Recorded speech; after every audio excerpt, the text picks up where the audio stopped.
Você gostaria de saber qual o segredo para realizar pinturas de paisagem de grande porte? É o que eu vou te explicar exatamente agora. Mas primeiro, veja, uma paisagem desta tem diversos elementos. Quais são os elementos que tem nessa paisagem, né? A gente vê pedras inclusive muito coloridas, cobertas por musgos, com cinzas, com marrons, enfim, uma diversidade de texturas diferente.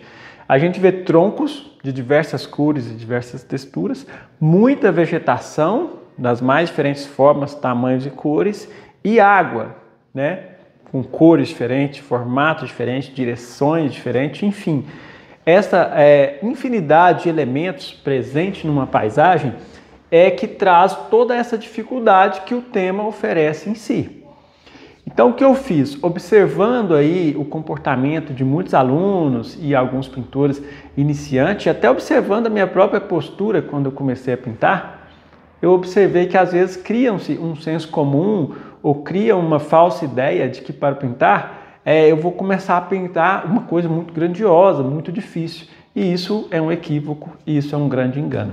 Para isso, eu criei uma playlist aqui no canal intitulada Educativos. Então, toda vez que você vê a palavra educativos, significa que vai ter estudos das partes separadamente. Veja, se você vai ver qualquer pessoa que vai treinar algum esporte, ela não começa no esporte em si. Então eu vi lá o Michael Phelps nadando, eu quero aprender a nadar igual ele, eu quero já aprender de cara os 4 nados.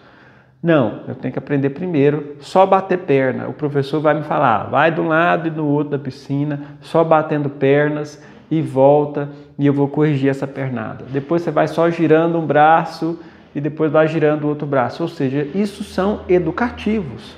Tem educativos na música, o professor ensina a estudar as notas musicais, ensina as diversas melodias para depois entrar numa composição mais complexa.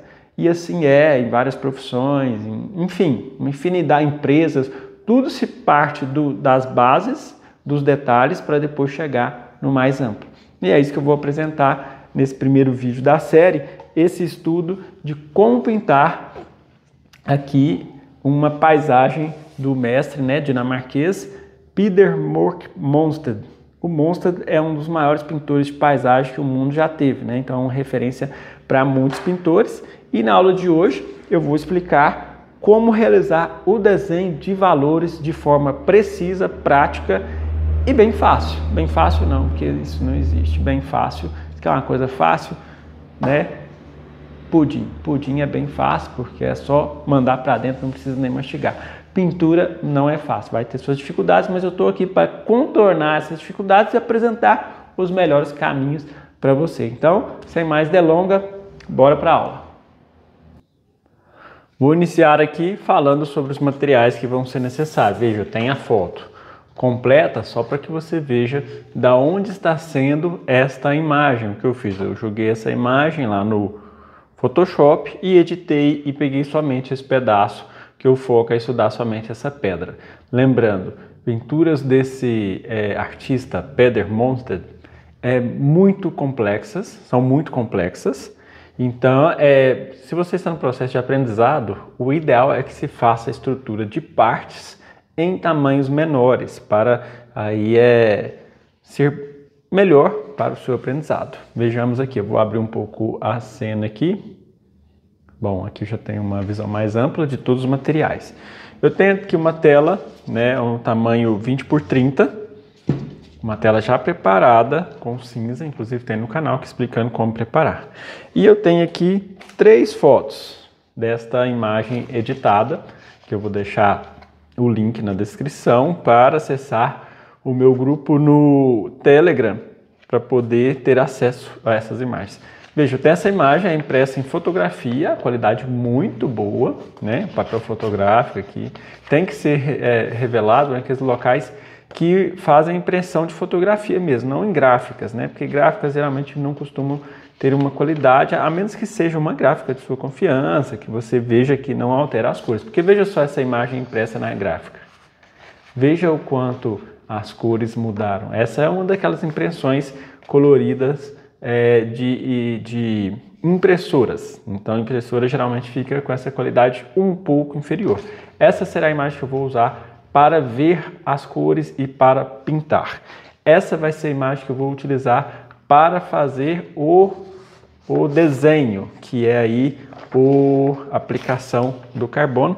E eu tenho um Xerox preto e branco, também da mesma imagem, para falar um pouco sobre ilusão de ótica, para que a gente faça o desenho, pode-se aí utilizar esta imagem como referência.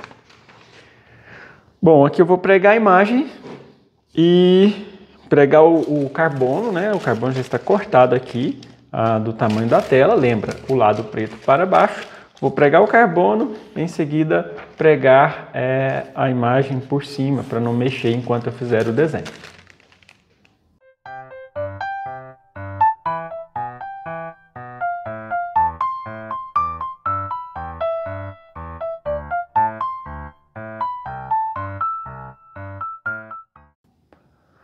Bom, então se eu já tenho agora a imagem fixada aqui, lembrando, é uma imagem impressa num papel comum, porque se for um papel fotográfico eu não consigo passar a caneta por cima e a imagem ser passada por cima do carbono. Precisa ser esse papel mais maleável, digamos assim, né? Veja bem, quais os materiais vamos precisar para fazer o desenho?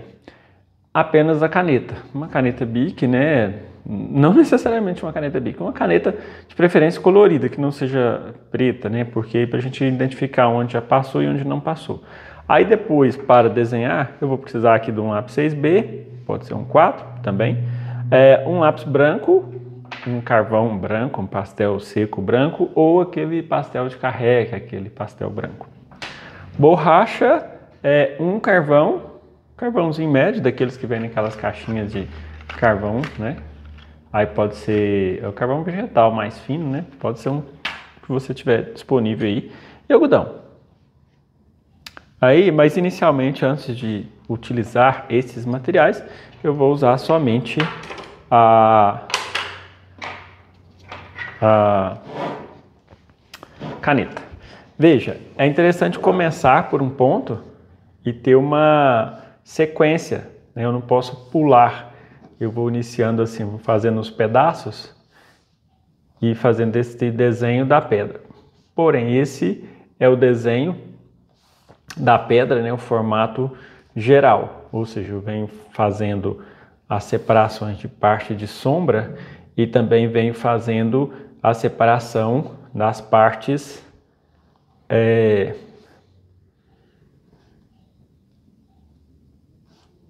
das luzes, certo? Então até aqui tudo bem. E já vou marcando inclusive os verdes.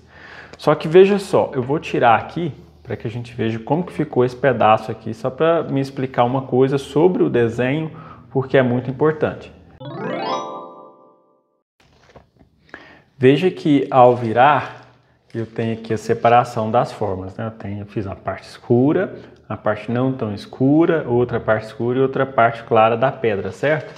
Isso é o desenho. Porém, uma coisa que é importante frisar nesse ponto, busque sempre essa irregularidade. Veja, esse mato que tem aqui embaixo já mostra uma certa irregularidade, então eu não posso fazer uma linha completa. Então eu já vou atento a essas questões do desenho, né, de ter essas pequenas irregularidades, que são esses pequenos ângulos.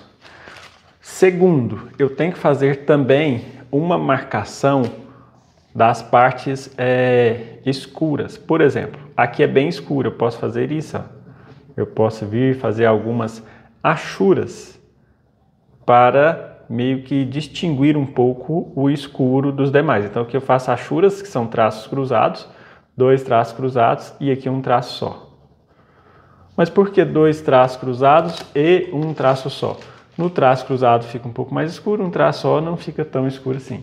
Então, com isso eu separo a área clara da área escura e o desenho fica mais compreensível, fica mais fácil compreender a forma. Então, veja que eu tenho 2 tons de escuros. Um escuro bem intenso, que é esse. Então, eu passo nesse sentido, cruzando os traços. Nessa outra mancha, eu vou fazer uma linha só. Posso até fazer 2 se tiver alguma parte um pouco mais escura, como por aqui, por exemplo, é muito escuro. não muito e menos ainda. Então, com isso, ó, eu já determino esta diferença. Veja, de determinar o que é escuro, o que não é tão escuro e as irregularidades.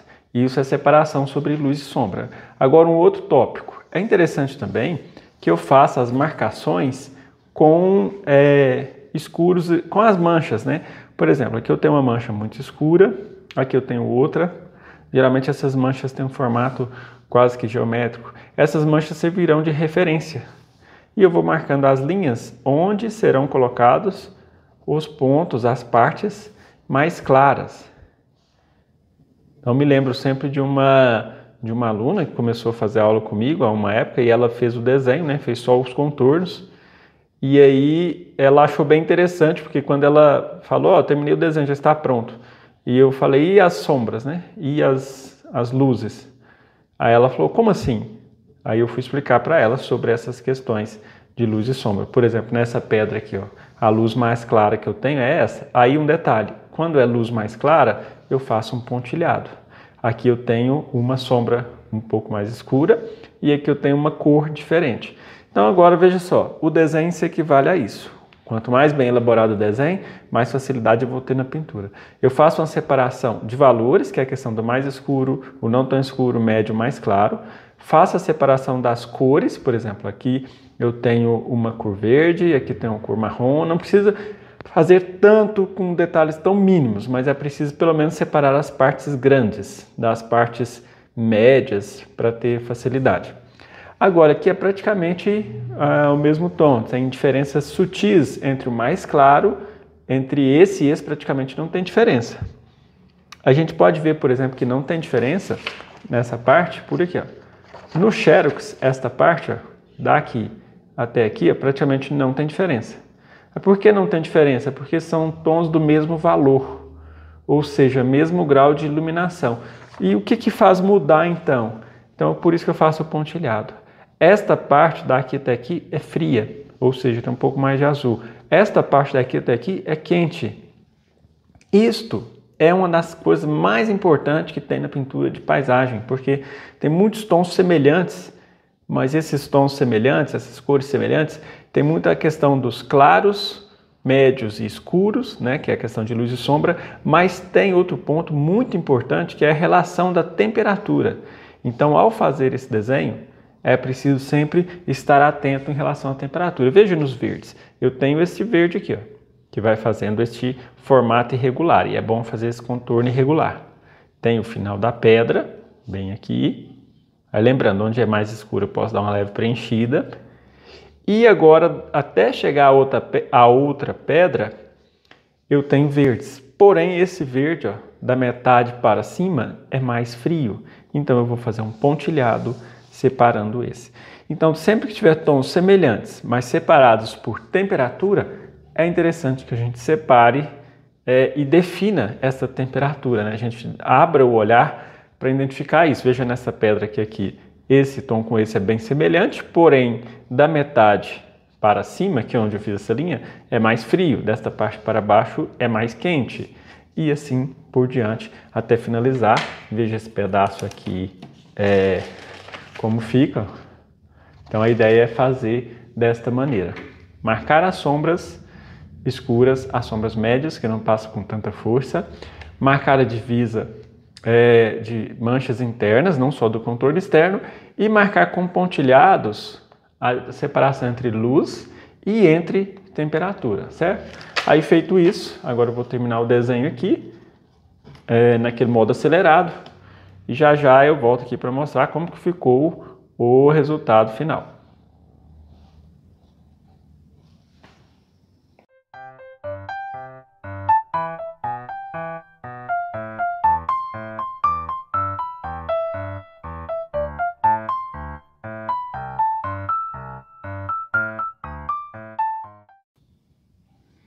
Vejamos agora como ficou o resultado, né? Já soltei aqui todas as fitas, deixei só uma. Vamos ver aqui como ficou. Veja só, tem aí todas as formas muito bem marcadas, muito bem definidas. Porém, agora eu vou utilizar os materiais, né? Então eu começo com o 6B. Lembrando eu preciso ter a foto aqui do lado de referência. Então vou colocar a foto aqui. E se você tiver dificuldades, quem está começando, às vezes tem dificuldade de identificar no colorido, passar para o preto e branco. Aí você pode utilizar aí o Xerox preto e branco, porque aí vai fazer esse processo de, com 6B, ajustar os tons mais escuros. Ou ainda, se for uma área muito grande, eu posso utilizar do carvão, né? Deita bem aí o carvão, eu vou passar essa parte mais escura e essa. O carvão é mais prático, né? Na verdade, eu utilizo os dois. Eu utilizo o carvão para as áreas grandes e escuras e utilizo o lápis 6B para quando eu preciso de uma área extremamente detalhada e pequena. E o carvão ele não vai interferir na pintura. Aqui eu já deixo um desenho um pouco determinando a diferença de onde serão as flores, né? Porque as flores eu não desenhei, as flores vão ser desenhadas por cima. Tem muito espaço vazio, tudo que tem muito espaço vazio eu desenho por cima. Então vem com esse processo de demarcar com o carvão todos os pontos de escuro. Algumas pessoas me perguntam, mas o carvão, as partes escuras não vão, no momento de pintar, não vai interferir? Não interfere, porque o carvão vai ser colocado somente nas partes escuras. Então, onde é as partes claras, a gente tem que conservar essas partes sem passar nada, né? Tem que deixar. Aqui os troncos das árvores, bem como a separação entre as raízes. Agora veja um ponto interessante. Eu não consigo ver essa separação das raízes no Xerox preto e branco. Parece que vira tudo uma coisa só. Por isso que é importante ter também a referência, né, fotográfica para me ajudar no desenho. O desenho desse pintor, as pinturas dele, são extremamente complexas. Veja esses pedaços. Muito chega a ser até confuso, né? Nesse caso, o que eu recomendo? A gente coloca a foto assim, ó, bem próxima.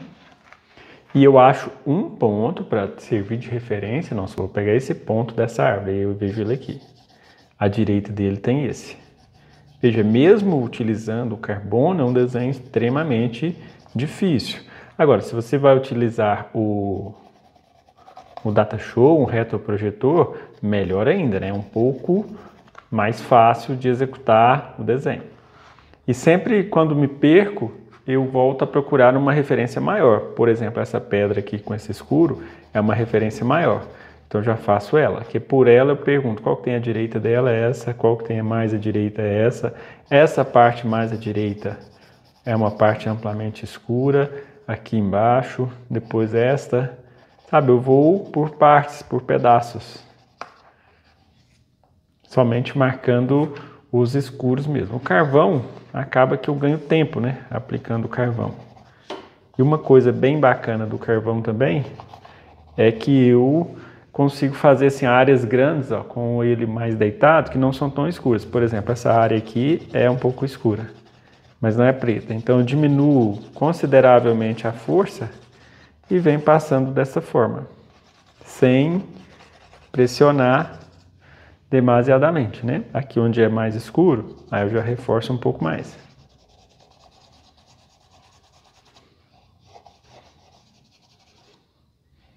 Feito isso, eu vou utilizar um algodão.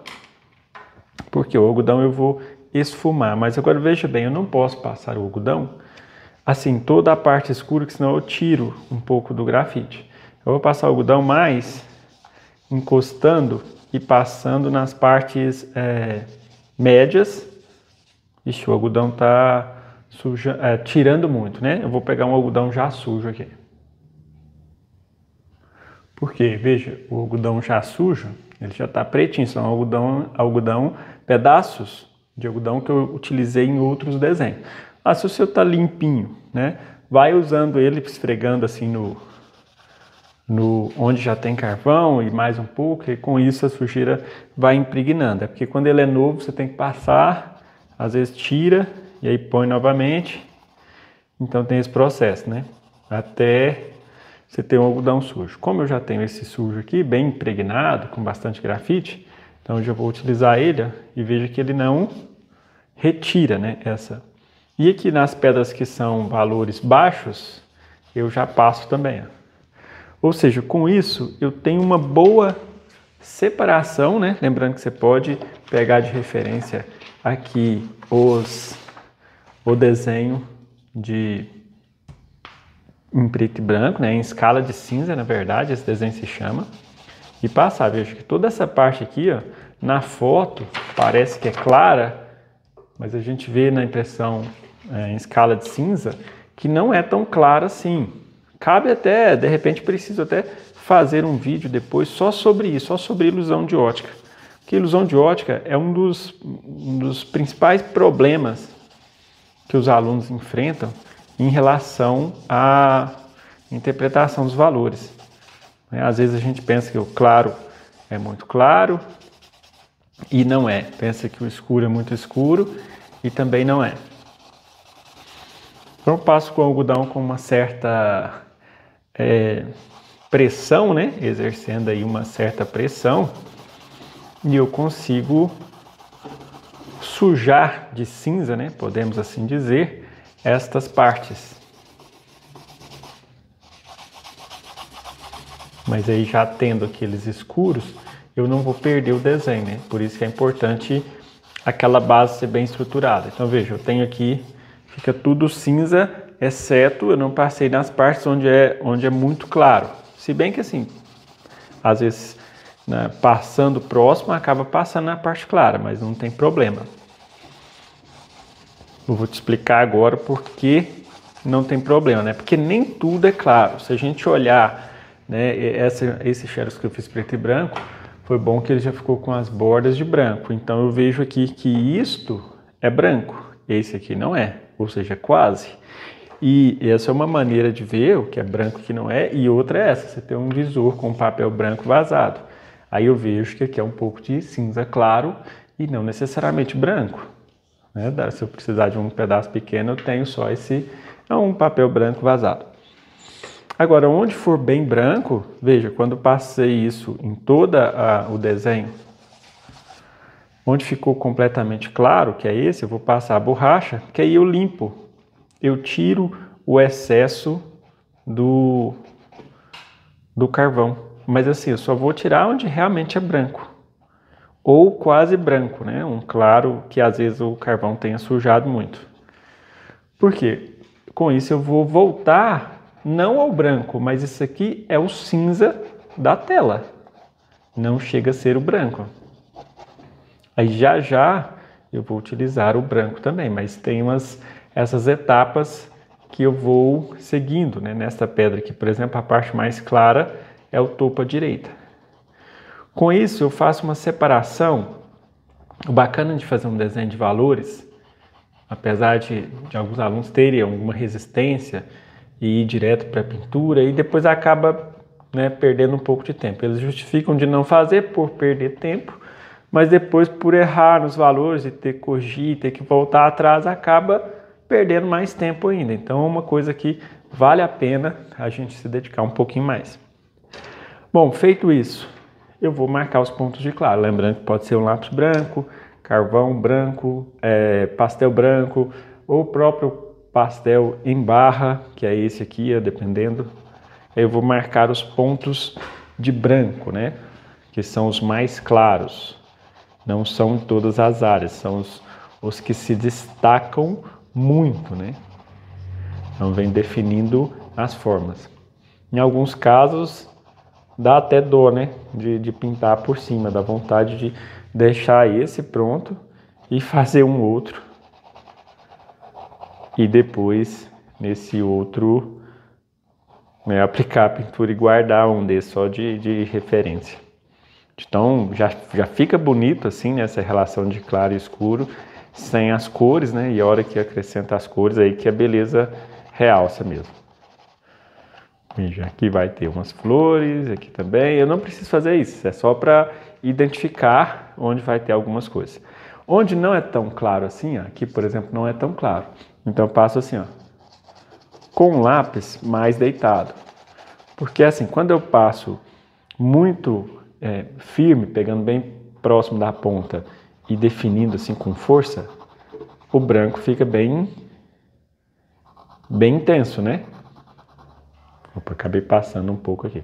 Foi até bom isso acontecer, porque se passar, você volta, passa o algodão, aí tira de novo e corrige com um 6B ou corrige com o próprio carvão, né?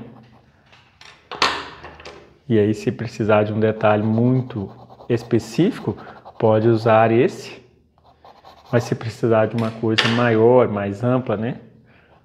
Aí eu posso usar esse. Inclusive esse é chamado pastel em barra, né? É aquele famoso carré, pastel de carré.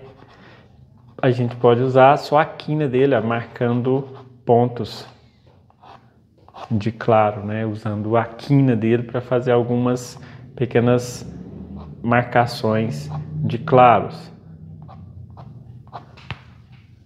E é um processo assim, apesar de eu ter ido na ordem do mais escuro, esfumei tudo, depois coloquei um pouco do algodão e agora eu venho abrir, depois abri luzes com borracha e agora no final eu venho abrindo os claros com o pastel, o branco, né? Abrindo as luzes.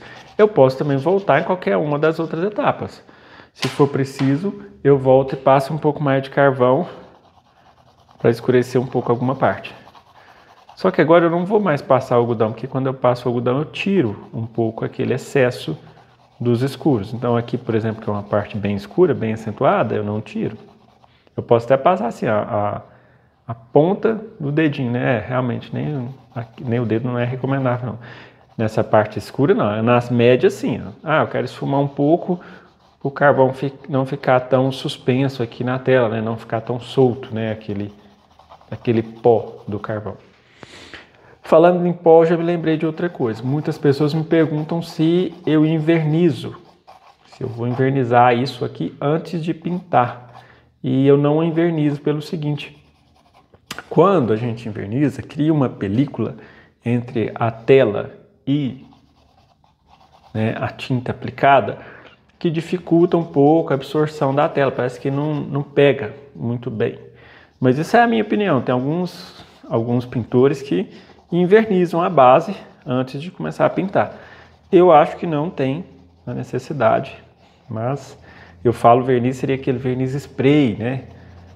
Um spray fosco, por exemplo, mas eu não... É porque em outros vídeos que eu falei um pouco sobre desenho de carvão sobre a tela, de modo preparatório, como que seria essa preparação da base, né? Se colocaria ou não. Então, a minha resposta é não, eu não coloco verniz. Vejo que aqui agora, à medida que eu vou escurecendo, vai ficando claro e não é aquele claro aqui da luz. E eu tenho tons, veja só, aqui eu tenho essa ponta que é um pouco mais escura, não preta como essa, né? Esta ponta embaixo, inferior, também um pouco mais escura e esta também. Então, o mais claro desta área está um pouco concentrado aqui nessa parte, que está longe, né? Repito, a gente pode fazer aquela análise aqui, ó. Está longe de ser claro como essa, por exemplo. Essa aqui comparada a essa, então é um claro, a gente precisa ficar bem atento a isso, pois é um claro que está presente na sombra. E o claro que está presente na sombra jamais vai ser tão claro quanto o claro que está na área iluminada. Agora é definir um pouco mais os detalhes, escurecer um pouquinho aqui, clarear um pouquinho ali. Quanto mais detalhes fizer, eu considero melhor, pois devido ao nível de complexidade da pintura, fazer um desenho bem detalhado, fazer um desenho bem marcando bem todos os detalhes, significa que a gente vai compreender melhor a forma e isso vai facilitar um pouco. Não vai facilitar não, porque essa pintura é complexa, eu não posso, né, criar uma ilusão com ninguém, mas vai diminuir a dificuldade, né? Esta pintura aqui, para ela se tornar fácil, a gente tem que ter repetido várias pinturas de paisagem, especialmente estudos dele, né, do Monstad, pois são pinturas complexas, não tem como a gente fazer algo complexo e encontrar facilidade. Isso é uma ilusão. É como, por exemplo, eu querer entrar nas Olimpíadas e achar que eu vou ter facilidade nos treinamentos. Não existe facilidade quando você está em frente a uma coisa com um grau de dificuldade elevado, com um grau de beleza elevado, com um grau de harmonia muito elevado, assim como tal se apresenta a natureza para a gente, né? Ela é cheia de coloridos, muito intensa, e isso causa uma beleza, causa uma harmonia muito interessante para a gente de observar. Bom, feito isso, já me diga aqui nos comentários o que você achou desse desenho, qual que é a sua forma aí de fazer desenho, você prefere fazer de outra forma? Comenta aqui, por favor, sua opinião é muito importante, que até baseado nisso também eu vou preparando os próximos conteúdos. E não deixe de dar aquela curtida, não deixe de compartilhar com as pessoas aí que você conhece, que amam essa parte de pintura de paisagem, né? Gosta de ver o processo passo a passo e gostariam de aprender. Estou aqui disponível para compartilhar com todos esses ensinamentos. Te aguardo aí no próximo vídeo e um grande abraço, obrigado pelo apoio, obrigado pela companhia, até o final de mais uma aula, a gente se vê no próximo.